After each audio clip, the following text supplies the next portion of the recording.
Darren Marchman with American Nomad News,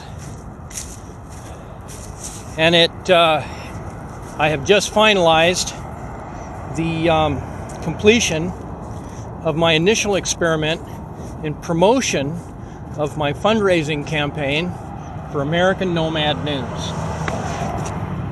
I flew a cardboard sign on the on-ramp in Richland, Texas.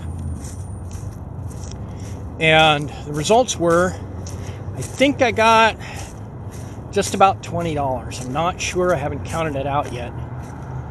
Now, my per diem so far has been $0 to $20 per day while working the YouTube channel.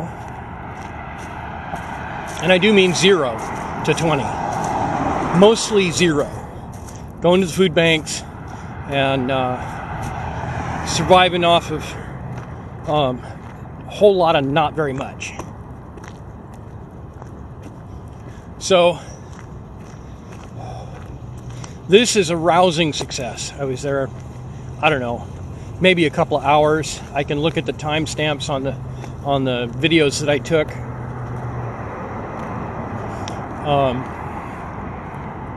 The last video, by the way, was of an excavator that was just a big beast of a machine, digging in some hard packed clay layer, and they're getting ready to run another overpass parallel to the one that I was walking there at the time. And so I decided that was cool enough that I wanted to get a couple minutes of that on film or on video. A little bit out of breath. I've had a cup of coffee. I really haven't had anything to eat. And I'm heading for the library. Bismillah. Inshallah. My life has been super crazy. But the crazier it gets, the more I become tolerant of shock, surprise, stress, pain, confrontation, all kinds of stuff.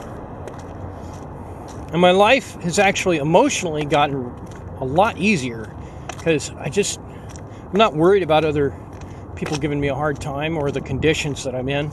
I have a plan, more to the point, not so much a plan, because plans fall through when an element of it becomes impossible. And the devil just loves to break plans. But a set of goals. And those goals don't change, they get richer all the time. Yesterday, I watched a YouTube video of SpaceX test launching their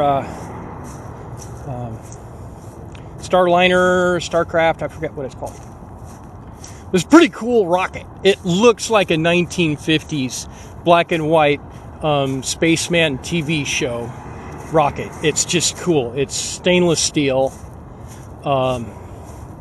big badass rocket motor in it, and they had it. Ultimately, it failed and blew up. But what caused the explosion is why they didn't have passengers or anything on that particular rocket, because Elon Musk knows when he spends money on that equipment that he can recover from it blowing up. Every rocket man knows you gotta see a whole lot of boom before you see it go zoom. And yesterday was actually a pretty good test of his rocket. I thought that was pretty awesome. And some of the commenters in the live chat said that Elon Musk tweeted, "We're on our way to the moon," which means he knows what the technical problem is. It's well within his capacity to fix it. He's seen this kind of problem before with his other rockets. And this is just a matter of tuning things in and making it work. You got to spend some big bad bucks and have giant cast iron cojones to be a rocket man. And I got to tip my hat to Elon Musk and SpaceX and their whole crew, because they're total badasses. I'm working on getting this YouTube channel going so that I can have a per diem and develop an income stream so that I can do some things on my goals.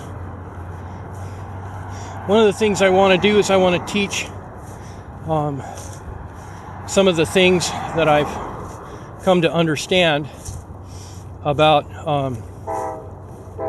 space system management philosophy, and how a lot of the industry has gotten it wrong for a long time, especially the better educated, better connected, deeper in the box they were, the harder it is for them to see outside that box and see the solutions to the things that they keep doing, which in some cases I think they were intentionally getting in and being brilliant and being able to solve technical problems and then causing technical problems nobody could see because they didn't want us going to space.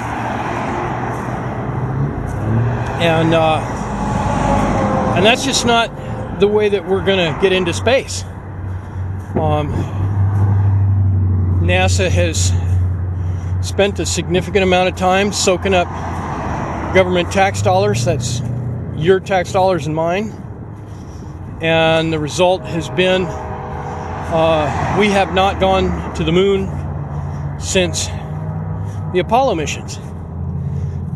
China is landing probes on the moon, and we have to beat them there. We have to get to the moon in a big way. And SpaceX is leading the charge. And he owns enough of the process and can replace anything that, supply chain that somebody tries to cut off on him, that nobody's going to stop him. And he's got my best wishes. May Allah guide him, strengthen him. I just found out that Tesla does not support the right to repair, and I've got some mixed feelings on that. Let me check the time on this thing. That's 6 minutes. One, from the point of view of Tesla, it's a lot of work to pay for and suffer through all the setbacks of building an electric car company when the gas car companies are against you, and places like Detroit and Texas are tough places to do business. To wrangle a bunch of computer programmers and machinists and factory workers and government inspectors and unelected officials in California. Hit the gong show guy. And so they want to be the ones to control that end of things.